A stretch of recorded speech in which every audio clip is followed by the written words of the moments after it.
Hello, everybody. Welcome in to Last Call. Nathaniel Finch and Caden Colford. We've got a loaded show for you. Let's get started.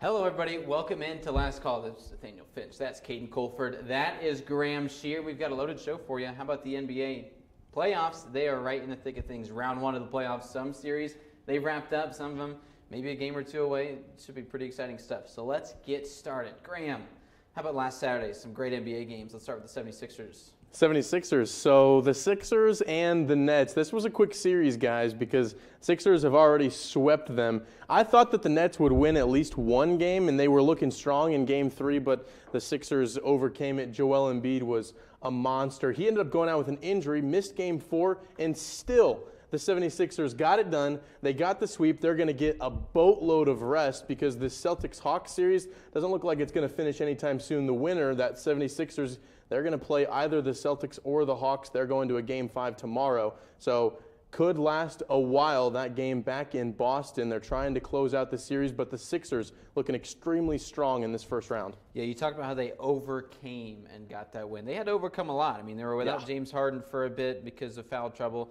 They were, obviously you talked about not having Embiid. They had to do a lot to overcome this one. I mean, you see they were trailing for most of the game, and they just turned things on late in this one. It was one of the more impressive wins from Philly, who, I think most people kind of expected them to come in and dominate this series. A lot of these Brooklyn wins came with KD and Kyrie on the team. So when they left, you're a 6th seed, but it's kind of maybe a little inflated from a completely different team that you had for the first half of the season. Right. It was impressive to see. Obviously Philly, they'll sweep, they get the 4-0 sweep, but it wasn't the easiest 4-0 sweep because of that final game. You guys talked about overcoming. Talk about the Brooklyn Nets. I mean, they started the season off with Kyrie and KD, and we all know how that went. It's really been an uphill battle for them since, but for them to improvise, if you will, on the fly, still make it into the playoffs, and obviously it wasn't the most competitive series, but I think this team is just one guy away from making it more of a competitive series in the first round and further on in the playoffs. What does the outlook look like for Joel Embiid? They're going to need this rest. They are going to need this rest, and particularly, you mentioned Joel Embiid's going to need this rest. He went down with a slight injury at the very end of Game 3. It was that left leg that he's been having some trouble with, and also the foot was giving him some trouble. It's been happening all year, and he's a guy who likes to take contact, fall to the ground, very dangerous. Some players, they come up with injuries because of that. Hopefully, Joel Embiid can come back, later on hopefully by the beginning of next series, but if not, then hopefully they can get him back by maybe the second or third game against possibly the Boston Celtics. Do you think the Sixers have the depth to play without him for a few games, especially, let's say, against a Celtics team as high caliber as they are? I do, but it's going to be tough because the Celtics are one of the deepest teams in the NBA. The Celtics are great. They're top heavy, but they're also bottom heavy as well. I mean, they're just loaded throughout. The Sixers, they need Joel Embiid to win this series. They can't do it without him. Keep in mind, Joel Embiid, probably the MVP of this season, so they are going to need him out on the floor. We'll keep an eye on that one. Obviously, like you said, Graham, they should get some rest before this one starts, but we'll monitor that and see how it goes. And, I mean, you talk about the depth. James Harden came up big, but he even got ejected in Game 3 as well, and he didn't play, but the depth came in. Joel Embiid was huge at the end of that one. In this Game 4 game where they were without Joel Embiid, they were trailing by 8 at the half, outscored Brooklyn by 16 in the second half alone, and that was huge to them, giving them some rest now. Well, Graham, you're a big-time Lakers guy. Let's get right into this series. How about the Lakers and the Grizzlies? Could be a great one. Each team, they seem to be trading wins back and forth. You see LeBron James there. What kind of game did we have here? Well, as a Lakers fan, as a LeBron fan, it was really exciting to see him kind of take on a little bit of that challenge. A little bit earlier this week after Game 2 and actually starting in Game 2, Dillon Brooks was talking some trash. After the game, he called LeBron old, and he said, "I'm not going to respect anybody who can't come out and give me 40, talking about 40 points. Well, there was a lot of talk, would LeBron come out and be aggressive, looking for his shot and trying to actually score 40, which might get the Lakers in a little bit of a hole, because the Lakers, they like to utilize their depth. They like to utilize their big guys. Anthony Davis is a big part of what they do on offense and defense. And would LeBron fall into that trap? He didn't. He scored 25 points, but he also dished out 5 assists, got 9 rebounds. He plays really well under pressure. The Lakers were under some pressure, and they came out and just absolutely punched Memphis in the mouth, and the Grizzlies couldn't get back up. Nice term there, punch. You see what just happened there. Dillon Brooks got ejected here. I mean, come on. LeBron, he can't be messing around with a guy like Dillon Brooks. Right. Like, this is no Draymond Green. This is not a Lance Stevenson. This is not a high-caliber player. This is Dillon freaking Brooks, and I'm sure LeBron, he saw that trash talk, and he didn't even think twice about it, because he is, the greatest player of his generation, one of the greatest of all time, as we know. Dillon Brooks isn't even, a top 3-4 player on his team. So I don't think he was too worried about that. Like you mentioned, though, I mean, if LeBron comes out here and hangs 40, this team's not as successful as when he can get, 25 and 9 and a handful of assists and really, contribute in those ways. But, for the Lakers, they dominated this one. Not too often we see a 7 seed, probably favored to win this series, really dominating games like this over a 2 seed. What does the outlook look like for the rest of the series? For the rest of the series, well, Game 4 is later on tonight in Los Angeles. This will be like the 4th game of the series, and LA already has that 2-1 lead. So it's going to be interesting to see if Memphis can really bounce back. You saw at the end of the 3rd there was some tempers that are flaring. Jaren Jackson Jr., he's been tested. He's gotten the Lakers have gotten under his skin this series, and he had a quiet game on Saturday night. For Jaren Jackson, just 13 points in 32 minutes, had 5 rebounds, but got in some foul trouble. And talking about LeBron looking old, just watching these highlights, doesn't really look that old to me. Throwing down a couple windmill dunks. Yeah, I mean, doing kidding some me? 360s. He looked great. Anthony Davis looked great, 31 and 17. I mean, this is a team that could do it. And AD leading the NBA playoffs in blocks right now. And AD, I think he's got that level. We've seen it in the postseason a couple of times where he's just a completely different player, playing with a completely different intensity, and it's on both sides of the floor. When AD can be your defensive anchor, it just takes so much pressure off your team, and that allows you to be so much better on offense. AD had 31 tonight and 17 rebounds, or I should say a couple of nights ago, and when he does that, it takes the pressure off of guys like Austin Reeves, Dennis Schroeder, D'Lo. D'Lo had a great game. So when he's on like that, Lakers are hard to beat. They're hard to beat, Graham. Appreciate your insight here. Give me your pick. Who's going to win the playoffs? The whole thing? The whole thing. Oof, that's tough. If the Bucks get Giannis back soon, he's questionable tonight. If he comes back tonight and they can get past Miami, I see the Bucks walking away with this title this year. And who's going to come out of the West? Out of the West? That's tough. Phoenix is looking really, really tough right now. They got Kevin Durant back from injury. I think the Suns come out, and we got a little rematch from a couple years ago. Haven't heard that one before. All right, Graham, we appreciate your insight. The final time that we're on Last Call together. Appreciate all this, all this time. So absolutely. We'll talk to you later. Thanks a lot. How about we get into our next set of basketball games? Let's take a look, a couple games from last night. How about this first one? We've got the Celtics and the Hawks. This is one of those series where we thought that Boston would dominate. They kind of dominated this game, and they're in control of the series, up 3-1 now. Well, Atlanta's kind of like spoiled milk. They're just no good, in my opinion. And Boston, like we said, they're a deep team, and they play both sides of the ball very well. There's no better team in the NBA in transition on either side. However, looking at Atlanta, they have some guys that can get hot. DeJounte Murray, Trae Young, when he gets hot, is one of the best shooters in the league. They have an athlete like John Collins that can get the fans up, and when the fans get into it, that can change the whole dynamic of the series. Just a couple highlight plays here. They steal a win. Well, who knows where the series can go? Yeah, pretty incredible. And, I love what you just said there about how Atlanta, they're spoiled milk. Beautiful analogy there, but, they play defense like a spoiled carton of milk, too. There's zero defense out of these guys.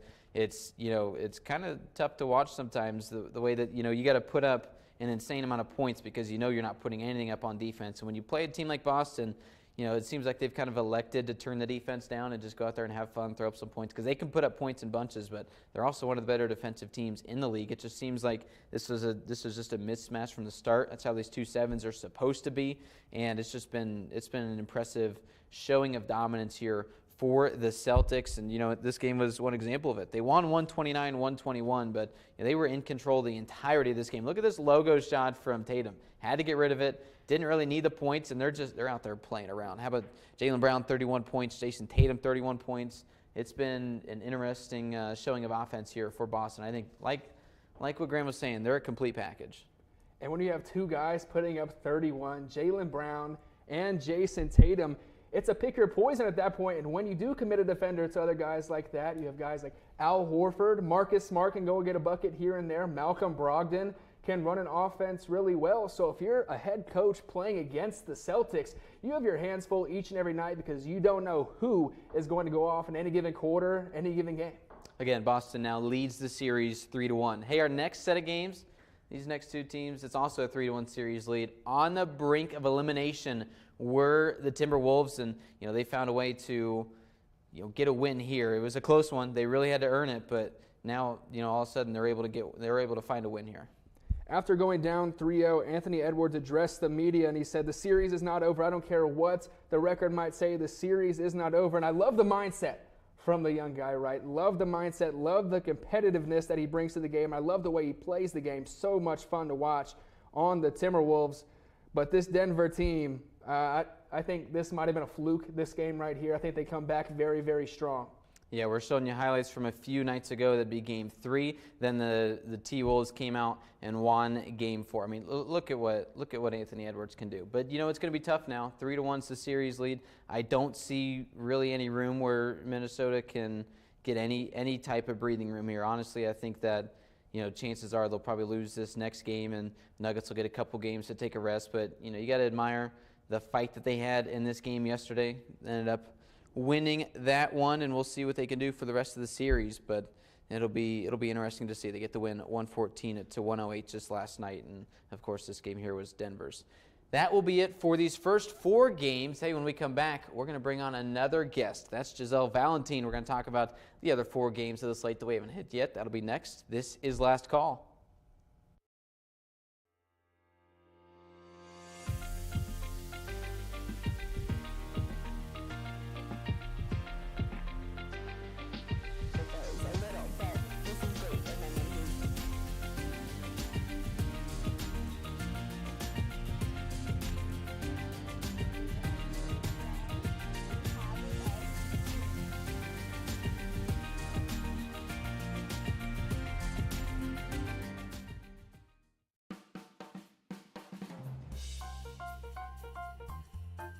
Hey, it's Giselle here on 88.7 WICR. 88.7 The Diamond, the only jazz and classical station in Indianapolis, completely led by the students of the University of Indianapolis. Listen to us on iHeartRadio, TuneIn app, FM radio, HD radios, or even on our website at wicronline.org, a different kind of public radio. Welcome back to Last Call. Nathaniel Finch. You already heard from Caden Colford, but now we're going to bring on our next guest, Giselle Valentin. Giselle, you're an NBA expert. Love to have your services here for these next couple games. Good to have you on the show. Thank you. Such a huge honor being on here. Had a couple games on Saturday night is what we're going to discuss here. How about we start with the Suns and the Clippers? An interesting series here with, a lot of intrigue, some injuries, obviously, from the Clippers. Really gave way for that man right there, Caden, your favorite player in the NBA. Yeah, Russell Westbrook had a game, and I was texting you during the game, say, "Nathaniel, got to turn this on. He looks like prime Russ." But at the end of the day, when you don't have Kawhi or PG, it's almost a lost cause when you play a team as talented and stacked as the Suns. Yeah, and if you don't have Russell Westbrook, who do you have? And one of the things with Russell Westbrook in this entire season, the Clippers have been having their full trust in him. They just put the ball in his hands and allowed him to give him that freedom that he's used to. And when he gets the ball in his hands, he explodes and he just excels at what he does. 37 points. What a night for him. 37 points, and then like you said, they fell. They lost here. You know why? It's because Phoenix, like you talked about, Caden, a stacked team. Giselle, what do we think of KD and Book and CP3 and how they've been playing of late? Oh man, I really love this big three, and I really want to give a shout out to Chris Paul because, as he's getting older, he's 37. A lot of people had some issues with him. He's not playing like he used to, not explosive like he used to. However, I think he proved the haters wrong, especially that game He had 12 points overall in one quarter, and especially in the last quarter, that really kind of elevated the Suns to really get that win. And it's kind of, we saw a little bit of prime Chris Paul like he was against the Clippers. So it was nice to see him kind of come to his self again. And, you know, we've talked about this with some other series like the Celtics, 2 guys scoring 30-plus points. Same thing here with Phoenix. I mean, when your stars can carry, they can carry 31 points, 30 points, KD and Book together. So, you know, as far as can this be sustained, how do you think that having such a top-heavy roster, I mean, the Suns team, 0 depth.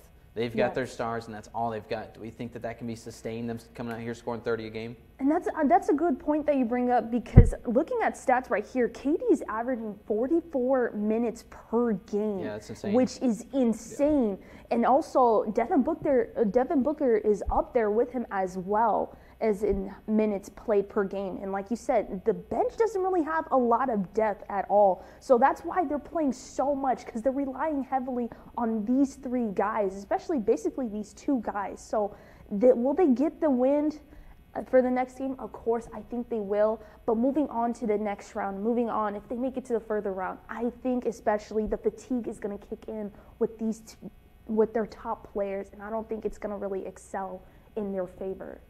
Did not have, obviously, your 2 stars if you're the Clippers. 112-100 is the final score there. Another team that's down a star. How about the Bucks? I mean, this is one of the favorites coming into the season, one of the favorites throughout the season. We get into the playoffs, they're still one of the favorites. You lose Giannis, how's this team looking? It's crazy, but I know you guys were talking about it earlier. If Giannis is going to play tonight, I actually had word he is cleared to play tonight, so that could change the whole momentum of the series. This has actually been my favorite series to watch out of this whole entire playoffs, but really, injuries have been an issue for both teams. Not only the Bucks, but also Miami. Jimmy Butler, my favorite player ever. He unfortunately got injured last night, but I think he should be fine. But remember, the Miami Heat, they don't have Tyler Hero with a broken hand, and I think somebody else got injured. I can't remember his name, but Victor Oladipo. Yes, he got injured. Big Pacers guy. Yes, he really was a great Pacers guy, and he got injured, and I don't think it's going to look well for Miami at all. But the series has been really back-to-back. Like 1 minute Miami wins, 1 minute the Bucks win. I think now with Giannis back in the lineup especially for tonight, do I think they're going to possibly get the win? Probably not. I think Miami's going to really pull away. I think they're the underdogs in this whole playoff contention, in my opinion. I'm rooting for them because I'm such a big Jimmy Butler fan, but who knows? Caden, how often do we have an 8 seed leading the series over the number 1 seed? And honestly, if Miami comes out and wins this series, we see the Oladipo injury there. You hate to see that, but you know, how often do we get to see an 8 seed, you know, with a great chance to win the series? It's insane. Not very often at all, but you know, we've watched Jimmy Butler in the playoffs for I don't know how many years now, and just like I was talking about Anthony Davis earlier, Jimmy Butler has that similar kind of gauge, that just next gear shift that he goes up to, and he's an entirely different player. He's one of the best leaders I've ever seen in the NBA. Postseason basketball with Jimmy Butler is fun basketball, and the way that Jimmy orchestrates his team, whether that's putting it on his back, whether that's dishing it to guys like Bam, I mean, it always makes the Heat scary. I mean, they have been. That's why they've been contenders for the past 5-6 years. Hung 30 points against the Bucks, so we'll see. You know, how the rest of the series goes definitely could be an interesting one. Giselle, tell me, you know, who do you think is going to win this series and who do you think is going to win that Phoenix series? We'll get through these. It's really tough to say who's going to win this series, but I'm going to root for the underdogs on this one. I'm going to go with Miami on this one, but maybe I think the Bucks may have it. I'm fairly indecisive on who's going to win, but overall, who's going to win the whole entire? Let's hear it. Oh, man. Who's making out of the East? Who's making out of the West? Okay. Graham had some really good picks, but I think for the West, I'm going with Denver on this one. Okay. I think that would be a super fun matchup to see in the finals, but for East, that's a hard one. Maybe Celtics. I'm going to go with Celtics on this one. Okay.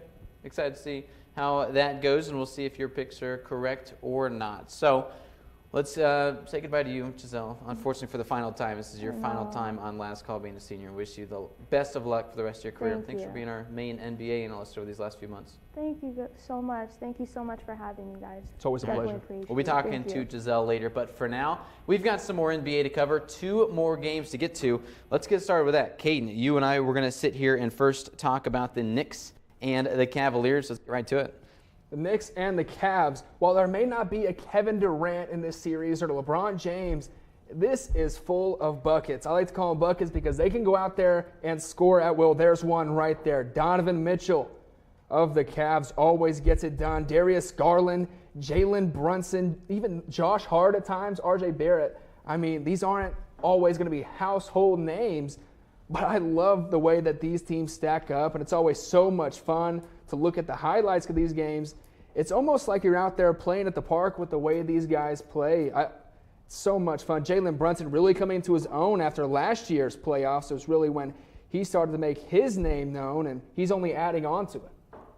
Yeah, and it's going to be really interesting to see how the rest of this series goes. I mean, this has been a very competitive first round. Obviously, the Knicks feeling good with their 3-1 lead, but this series will go back to Cleveland. I would not put it past them to come out and get some wins. What I was really interested about in this game is, Donovan Mitchell just kind of dormant. Didn't do a whole lot whatsoever. Didn't have any second half points till like midway through the fourth, and that's just not a winning recipe here. But how about this man? What a stone cold killer. Look at that shot. Look at the way he keeps his hand up. Jalen Brunson is, in my opinion, the best player in this series. I mean, some guys have it, some guys don't. Jalen Brunson has it. Whatever you want to call it. You want to call it that dog in him, he has that in him, but he's one of those guys. Every team needs a guy that they can go to when the game's on the line. Jalen Brunson acts as that for the Knicks, and a good sign for the Knicks. They win this game, but hey, Julius Randle, where was he? Not super huge on the stat sheet, but I think that's a good sign, if anything, for the Knicks. If one of your bigger names doesn't have the best game, you still pick him up, and you still pull out the win in the Garden. 102-93, the final score here. I mean, the Knicks, they came in series underdogs, and honestly kind of heavy underdogs, maybe not as much as some of these others, but it's been impressive to see the fight that they've had here over these last couple games, taking this 3-1 lead, the way that they've been able to play home and away. This has been an impressive series. I mean, again, Jalen Brunson just turning it up. This has been insane the last couple games from him. And you get to see the fans there at the Garden. You got to wonder how much of an impact that they have on the series when the Knicks play at home in the playoffs. The city of New York, right? Some of the best sports fans in the world. We get a good look at them there. And you better believe, I mean, good or bad, they're behind their Knicks. Spike Lee, Stephen A. is always on there talking about the Knicks. I mean, especially after some years where they weren't always the best, to see them have some success in the playoffs, it's refreshing as a basketball fan. My favorite game, the best series of the playoffs right now. How about the Kings and the Warriors? This has been a very fun series to watch, going back and forth. This game, just a penny separated these two teams. It has been a lot of fun. Terrible news for Sacramento. That man right there is going to be out for a little bit of time, but we see Draymond chirping his first game back from that suspension, stomping on Domantas Sabonis. This is an incredible game. The Golden State, they kind of controlled for most of it, but it really came down to the wire. It was a fun one to watch. And you said that this was your favorite series to watch. It might just be everyone's favorite series to watch. If you're a basketball fan, the way that both of these two teams are playing, you saw Draymond and De'Aaron Fox chirping a little bit. I think that's basketball at its finest. And we go back, we look at these highlights, and there are so many hoopers in these games, which makes for such amazing, amazing plays and highlights. The final score here, Warriors 126-125. How about Steph? 32 points, 5 boards, 4 assists. Klay had 26 points. Draymond Green, a little double-double, 3 assists away from a triple-double. It's an impressive, showing from that trio, almost looking like some vintage Warriors from, years back. Obviously, defending champs, trying to defend their title. That hardly ever happens. For the Kings, though, you're gonna miss De'Aaron Fox. 38 points, 9 rebounds, 5 assists. The story the entire season was that you've got the most clutch points in the NBA, the most points scored, close games, late in games in the fourth quarter, and De'Aaron Fox. They're gonna miss him, but boy, was he special in this game. Almost single-handedly brought them back into it. What I find interesting about this series is you have the Warriors, who's been a contender every year for what it seems like my entire life since you had that big three in Draymond, Klay, and Steph. I remember when the splash shows were first originating and they were taking on LeBron every single year in the playoffs. You take a team with that much experience on the roster and you throw them against the Kings, who have been in the playoffs since 2006. I mean, it's almost like a movie where you see the good guy versus the villain, David versus Goliath. That's what this series reminds me a lot of. Do we think that the Kings have really any chance, any staying power here if Fox misses for an extended period of time? Keegan Murray, a good player. Do they really have the depth without De'Aaron Fox, who's been their guy? That's a great question, Nathaniel. I mean, De'Aaron Fox, he's the heart and soul of this team, and he is the guy that they go to when they need to put the ball into the hoop. So it's hard to tell who's going to pick up the slack. Harrison Barnes had an okay series. Obviously, he missed the go-ahead shot in this one. Domantas Sabonis, he was on the Pacers as a one option. I don't love Sabonis. I think he's a great player, but I think he needs somebody to dish him the ball, let him go to work, take some pressure off of him. And De'Aaron Fox was that guy. So without him on the floor, I'm not liking the Kings in this one. If I had to put money on it, no, sir. And, coming into the series, I liked the Warriors coming in, maybe a little bit of an underdog. I thought that they would have a chance to win this one. But, honestly, the way they're playing right now, the way Steph is playing, the way Klay's playing, I think you're right. This is a team that could, get a chance to advance. And you know what? They make it past the Kings. The Lakers make it past the Grizzlies. That second round is going to be electric. LeBron versus Steph, come on. LeBron versus Steph, just like old times. We were talking about the 2016, 2017, 2015. Keep going. We could go all night, but that take up the entire show. That second round would be so much fun to see LeBron, even though he is like 74, to go up against what a lot of people would consider to be his arch nemesis in the Golden State Warriors. It's like a movie. Yeah. Like a movie, that's for sure. You know what else is like a movie? How about this NFL saga? Ian Rappaport reports that the Packers and the Jets agreed to a mega trade. So now, four-time MVP Aaron Rodgers, everyone knew he was in the works, but he is officially being traded to the Jets. Big compensation here. Get this, guys. Includes a second-rounder this season, a first-round pick swap this season, and then a conditional first-rounder next year. So I'd imagine something there if he, performs a certain way, whether they go deep in the playoffs, whatever that condition is, they could get a couple of first-round picks out of this. This is huge, and we're going to talk about it with our NFL expert, Sam Gailey, after this break. Huge news in the NFL. That's next, right here on Last Call. Award-winning news coverage.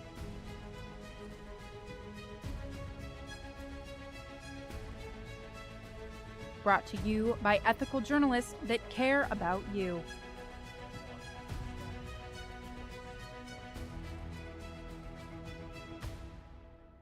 We have you covered on crime, latest on sports, and the best in entertainment.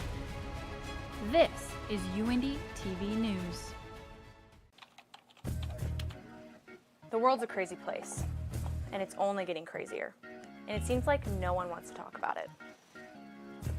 So I'm going to. That's why I created Real Talk, a roundtable discussion show where each week I bring on different guests to talk about hot-button issues in society. Join me every week to get your questions answered, Wednesdays at 1 p.m.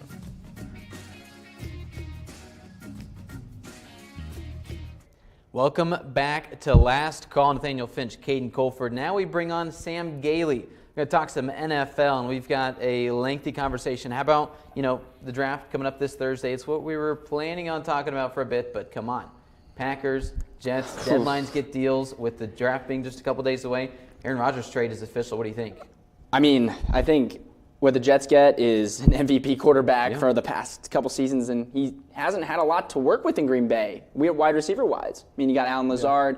You had other people here and there and plug in chug players, but now he's got Garrett Wilson, and now he's got a prime running back too as well to back him up. So he has more weapons, he has more opportunities to make something of his opportunities. I think the big thing here too, Sam, is that they've got a much better defense than we've seen in Green Bay. So now, this Jets defense, it's legit. Oh my gosh. This is going to be a team where Aaron Rodgers at his advanced age, he doesn't have to carry the entire roster. It's not just the Aaron Rodgers, Devontae Adams show. He's got a running game here too, very capable backs. He's got, like you said, those great receivers, a pretty solid offensive line. They're going to be retooling here in this draft. I like the Jets' chances here. Obviously, the Bills in the division is tough, but I like the Jets' chances to try to do something here. As a Patriots fan, I am terrified. I am absolutely terrified. I can imagine. Because, we can battle with Zach Wilson, captain Jets every year. That's fine. He'll throw a couple picks. We'll get in the end zone. That's fine. But now I'm looking at an Aaron Rodgers, a Josh Allen, and a Tua with two freaky receivers and Tyreek Hill and Jalen Waddle, and I'm sitting here looking at my Mac Jones going, oh, well, it's good for us, guys. So I really like the trade for the Jets.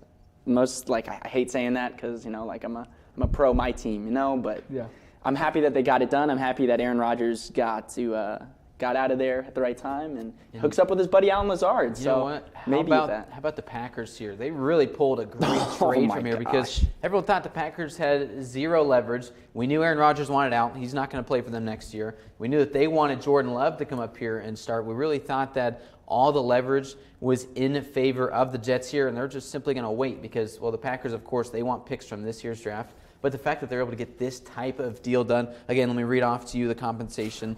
They trade a second-rounder this year, a first-round pick swap this year, and then a conditional first-rounder next season. So, again, that means that depending on how Aaron Rodgers does next season, how the team does, whatever the condition is in there, if he meets that criteria, Jets are sending another first-round pick. So this could be potentially, 2 first-round picks and a second-rounder. Obviously, they'll get one back on the other end of that pick swap, but it's going to be pretty impressive. It's very impressive from the Packers the way they were able to swing this. Yeah, and so this feeds into my conversation about the NFL draft because now, realistically, the Packers have 2 first-round picks they can levy for one of these top quarterbacks. I mean, like I'm looking at like a Bryce Young, C.J. Stroud, Hendon Hooker, Anthony Richardson, and Levis.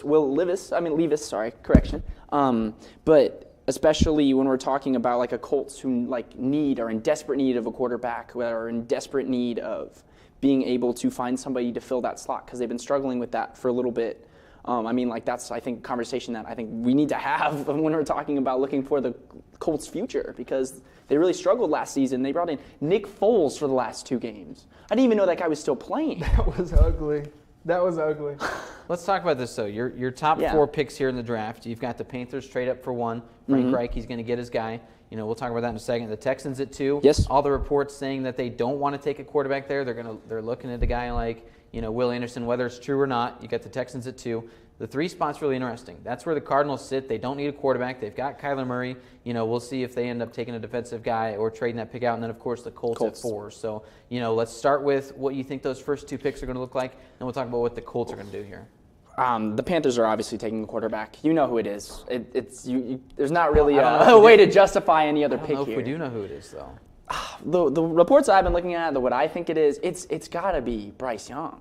I don't really see another. You could take an offensive player. I mean, I was looking at here at the Colts. They're definitely going quarterback. They're definitely, 100%. I mean, my thing here is Bryce Young going first to the Panthers.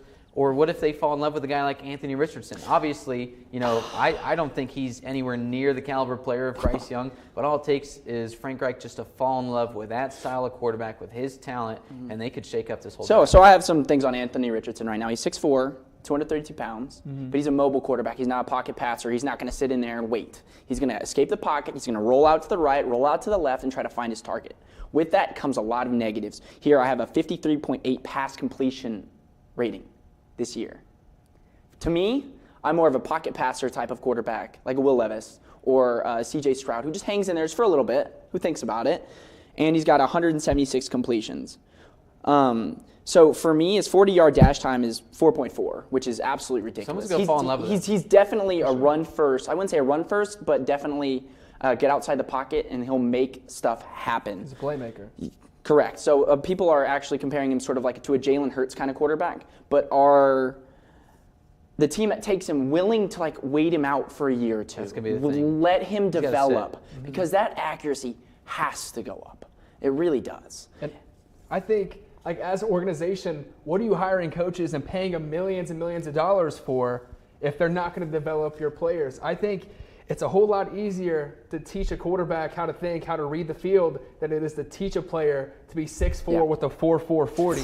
So when you're paying these coaches millions of dollars, I think you take a risk on this guy. I don't know if you take him 1-1, but for the Colts and the position that they're in, that might be the way to go. Well, now, see, this is where I'm sort of interested in the Colts and where the Colts sit. Because I was honestly looking at more of a Will Levis type of quarterback. 185 completions, 65% completion rate. Kentucky. You can't look at these stats when he's playing for Kentucky. Yes, but he has a 65 pass completion rate. That's means nothing insane. at Kentucky. He's not playing for Alabama. All right. Well, if you would think about it, the Colts have their running back, Jonathan Taylor, for at least another 2-3 years, if he stays healthy. I mean, how are they going to mesh an Anthony Richardson type quarterback to a run game that's already there? I'll give Colts. you 4 words here. Okay, let's see. Shane Steichen, Okay. Jalen Hurts. I mean, Okay. Steichen has said, All right. he has come out and said that he's willing to work with any type of quarterback, whoever Okay. helps this team win. But you're telling me that, he's not going to look at a guy like Anthony Richardson and fall in love. I mean, obviously, Will Levis, here's my ranking. I think C.J. Stroud's the best quarterback in this draft. I agree. That. If you guys, watch our other shows at UINDYTV, you see the banter Caden and I have for the promo of this show. C.J. Stroud, honestly, in my opinion, is the guy. Number 2 is Bryce Young. He's Correct. right there. He's probably, the consensus number 1, but I think, he's right behind Stroud there. And then you've got Richardson and Levis. I mean, it's right there back and forth. Richardson, a lot better upside. Levis, I mean, I think he's maybe a safer pick, but he's got a much lower ceiling. So I definitely agree. Here. So, but it's just going to be interesting for me, the Colts, if the Panthers take the quarterback, who they're going to take. Are they going to take C.J. Stroud? Are they going to take Bryce Young? Or, like you said, are they going to take a gamble on Anthony Richardson? Because, like Pat Mahomes, wasn't he like the 15th pick in his draft? And then look at him now. Mm-hmm. Are they going to take a gamble? And that's really interesting to me because he was one of those guys with a cannon that you never knew was going to turn out. But he did. And I feel so like that's why for me, Will Levis is an interesting. I wouldn't say he's going to go in the first 4 picks. I'm not saying that. He's a safer option. I definitely agree. But he's got that strong arm. Did you see the pro day footage? He was on his knees and he threw a bomb for 60 yards. On his knees. You see how poor the accuracy was on a lot of those, though? Receivers had to stop. They had to turn around. They had to come back for the ball. I'm just not too impressed. Let's do a little mock draft here. Yeah, let's go. I'm telling you, you got the Panthers, Texans. That number 3 pick is going to, the Cardinals there right now. I'm not sure if they're going to trade out in Colts. Tell me what you think 1 through 4 is going to look like. And even it's definitely. I think they're going to definitely go. I think the Panthers are going to go Bryce Young. Okay. I really do. I think that's the right answer. It's just too big of a name for the Panthers to get caught out missing. And I mean, if C.J. Stroud develops down the line with another team, the Panthers organization is like, dang, we missed him. Texas and Cards, I really don't know. The Cardinals, I think, will honestly take Will Anderson Jr., the edge from Bama, elite. He'll get off that edge. I mean, Cardinals losing, was it J.J. Watt this year or last year? So they need someone to fill that elite role. And then I have the Colts taking either C.J. Stroud or Anthony Richardson. I think that's the way it's going to go. The Texans are up in the air. I really, through all my research, can't really. I have no idea where they're going. I have no idea where they're going. They take a wide receiver at this point. I have no idea. But for me, I think the Colts going to end up. If C.J. Stroud drops, I think they're going to take C.J. Stroud. I like him. But if not, if Shane Steichen gets a little happy and excited, I think they're going to go with Anthony Richardson. Give me 1 through 4, Caden. 1 through 4. I think Bryce Young goes first. At 2, Texans. Wild card. It's hard to say just because, like I said, they're a lost cause. They've been so mediocre for as long as I can remember that I wouldn't even know where to begin. Cardinals, I agree with Sam there. I think they got to go defense because I think their offense is shaped up well enough. I think they have Kyler Murray. Put some little weapons around him. He'll be fine. I think you can build in that later in the draft, though. I don't think you spend a first-round draft pick on that. And then the Colts, I'm taking Anthony Richardson because, I mean he is 6'4", 232, and runs a 4.440. So, that's ridiculous. And I don't think you can take Richardson at 1-1 because there's obviously a high-risk, high-reward scenario, too high a risk for that 1 pick. But I think at 4, what do the Colts have to lose in this scenario? They're sitting pretty. I have to do admit. Let me tell you what I'm thinking. Bryce Young is going to go first. Now, I don't think that's a lock. Everyone's saying, it's already slotted in. I think they could fall in love with Anthony Richardson. But let's go Bryce Young at 1. The Texans, I think all these reports, just a complete smokescreen. Another one came out today that they're more than likely not taking a quarterback. They want to go with the Will Anderson type. I don't think that's the case. I think they're going to take that. Probably going to take C.J. Stroud there. They're going to fall. It sounds like they really like Bryce Young. If he falls there, it's a layup. If not, I think they're going to take a C.J. Stroud. 3rd pick, the Cardinals. In my opinion, I think they're going to trade out of that. Obviously, you get Will Anderson, the best player, if you want him there. But I feel like if there's a team, I'm thinking the Titans can jump up in front of the Colts, take that quarterback right there.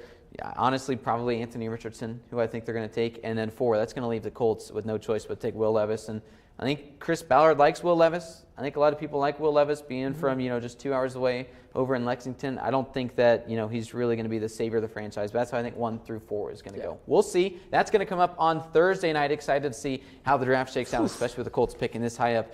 You sure hope that they don't pick this high up for a while. You think the last couple times that they've picked up this high, they've taken some franchise stalwarts. Andrew Luck, Peyton Manning, a lot of these great players that high. So we'll see how the draft pans out on Thursday. Sam, thanks for coming on. We Thanks, appreciate guys. the Thanks NFL for having me. I insight. appreciate it. When we come back, we've got some UIndy sports to talk about. Spring game, softball, plenty to go over. And then we'll wrap up with the show. That's right here on Last Call. The world's a crazy place, and it's only getting crazier. And it seems like no one wants to talk about it. So I'm going to.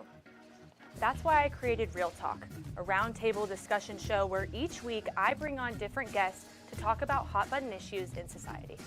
Join me every week to get your questions answered, Wednesdays at 1 p.m.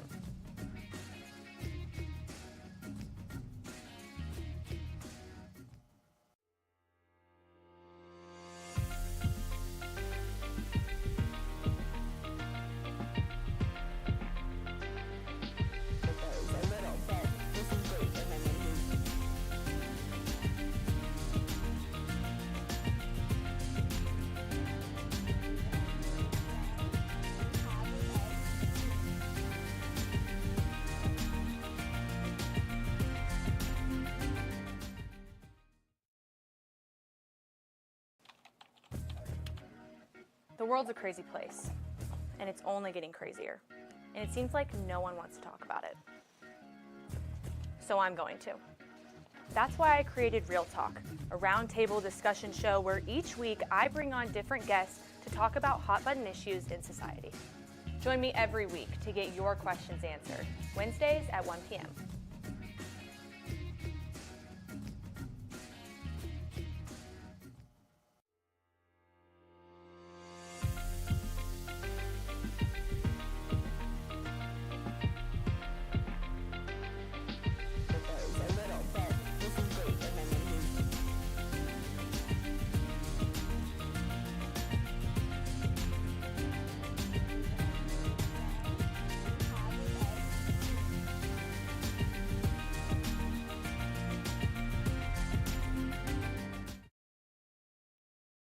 Welcome back to Last Call. Nathaniel Finch, Caden Colfer. We're going to finish off the show talking about some UIndy sports, a big thing, a big part of what we do here at Last Call, a campus TV station. We're going to talk about some UIndy sports. Let's give some love to the ladies out at Baumgardner Field. Caden, you were at the game yesterday, a doubleheader against Southwest Baptist. How'd it go? I mean, it was such a fun call. It's my first softball call. I was with our guy Landon Coons back producing today's show, and it was a lot of fun. Greyhounds, I'd say it's a great year to be a Greyhound. We've had some national championship swimmers. We've had some amazing teams. Football was great. Basketball was great. And this softball team is only doing just that. This team's a winner, full of winners up and down the lineup. But looking at yesterday, their doubleheader went very, very well. They ended in 5 in the first game, 9-0 against Southwest Baptist. Then in the second game, they won it 4-2. Their pitching, I got to say, just looks amazing. They put on a masterclass each and every time they go out there, and that entire lineup is deadly, especially Emily O'Connor had a long ball. Yeah, and when I went and watched their game a couple weeks ago, called that one as well, she had 2 long balls that day. The reason why we call this show Last Call, because people like you and I, we're out here calling games, and it's a big reason why we like to talk about these sports as well that we're covering. So, great call. I listened to you and Landon. You guys did great. Couldn't tell it was your first time. And kudos to this team. You talked about Kenzie Smith could be the best pitcher in the nation. I mean, for this Greyhound squad, they're one of the teams in this nation. So ranked 6th, they're only going to continue climbing. They're on a big win streak. I think they got a good chance, definitely to host regionals and potentially get out of it, head over to the World Series. 45-4 is a pretty nice place to sit at if you're the Greyhounds, but hey, this is almost lower than their standards are, right? They're always up there contenders for national champion. Yeah, it'll be exciting to see how they can finish out the season. Well, that'll finish out the show. Nathaniel Finch and Caden Colford. And I'll tell you what, Caden, the final time that I'll be standing up here in front of these cameras for Last Call for UINDYTV, graduating here in a couple weeks. It's been a blast, doing this show with you, doing it with Jake Kiefer. We had created it, I don't know, almost a year ago, coming up on a year, and I could not imagine how far we could have grown. So the fact that, that first show, you go back and watch that, as cringy as it was, and to where we've grown now, where we're an award-winning program. We've got multiple awards. We've got this nice video wall here, not that it was made for us or anything, but it was, definitely something I could not have imagined. And, when Jake graduated midterm, we had a big spot to fill. You really couldn't have done any better than what you have. So this show is now yours, and I'm excited to see where it goes in the future. No, it's been a blessing, man. You've been a mentor to me since we stepped in here. You were the guy that reached out to me about calling our first game on UINDYTV, and it's only grown since then, and I appreciate everything you've done for me in the start of my professional career, and I know that you're going to go off and do big things. And it's your show now, Caden. Good luck. That's last call. Nathaniel Finch, Caden Colford. We'll say goodbye one final time.